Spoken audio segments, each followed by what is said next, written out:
Have you ever stopped to think about the actual physical structure of your mind? For the longest time, science basically told us it was a static, unchangeable machine.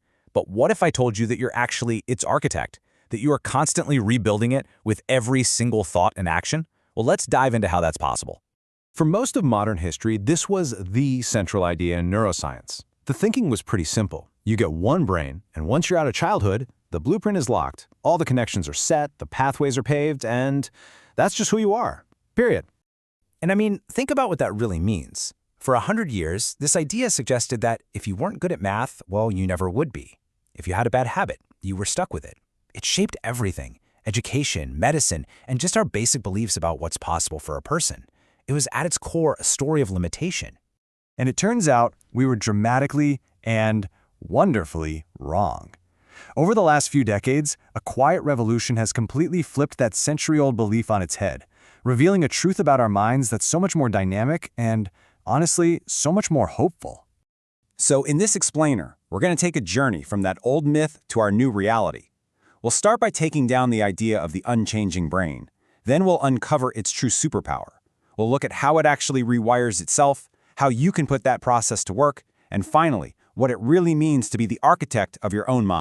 All right, so let's start with that foundational mistake. The idea of the fixed mind wasn't crazy. It was based on the best science they had at the time, but it turns out it was missing the most incredible part of the story. Which brings us to the hero of our story, neuroplasticity.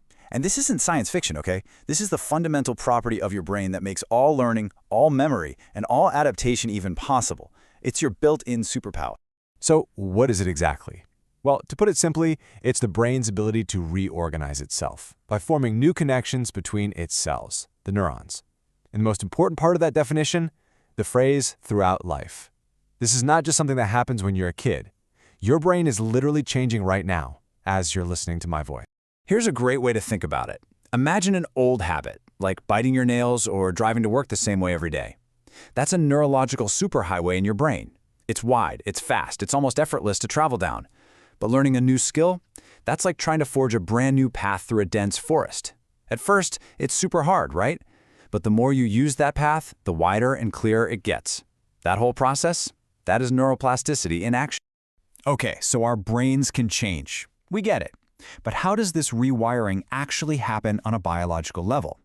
Let's kind of pop the hood and take a look at the mechanics of it all. It all boils down to this really elegant, simple process. It starts with a new thought or a new experience, and that causes specific brain cells, neurons, to activate or fire. When those same neurons fire together over and over, the connection point between them, which is called the synapse, it physically gets stronger. And with enough repetition, a new, efficient pathway is formed. There's this famous saying in neuroscience that just captures the whole idea perfectly. Neurons that fire together, wire together. Every time you practice a new language, try to solve a tricky puzzle, or even just choose a different reaction to something that usually annoys you, you are encouraging specific neurons to fire and, ultimately, to wire together more strongly. Now, this is where the science gets really personal, because, knowing your brain can change is interesting, but using that knowledge to actively shape your brain, that's empowering. So how do we actually do it? Well, a fantastic way to think about this is through the idea of a fixed versus a growth mindset. A fixed mindset is basically the psychological version of that old, incorrect neuroscience, the belief that you are who you are and you can't change. But a growth mindset, that's the direct application of neuroplasticity, believing your abilities can be developed, embracing challenges that literally provides the firing your neurons need to start wiring in new and more capable ways. So what are some practical things you can do? Well, these aren't just healthy habits. They are direct ways to boost plasticity.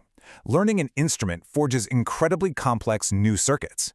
Physical exercise actually increases growth factors in the brain that help new connections form. And quality sleep is when your brain solidifies all the new stuff it learned. These are real tools you can use to build a better brain.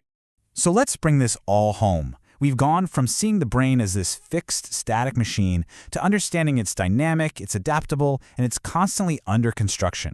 So what's the ultimate takeaway from this incredible scientific shift? This, right here, is the most profound implication. Your thoughts, your habits, your focus, they aren't just passing through your mind like clouds in the sky. No, they are actively sculpting its physical structure. Every single day, You are laying down new pathways and letting old ones fade away. You are, quite literally, building the mind you have to live in. So I guess I'll just leave you with this question. This process of change is happening whether you pay attention to it or not. But now you know. You know you have a say in the matter. You're holding the blueprints. So knowing that your brain is always a work in progress, what will you choose to build next?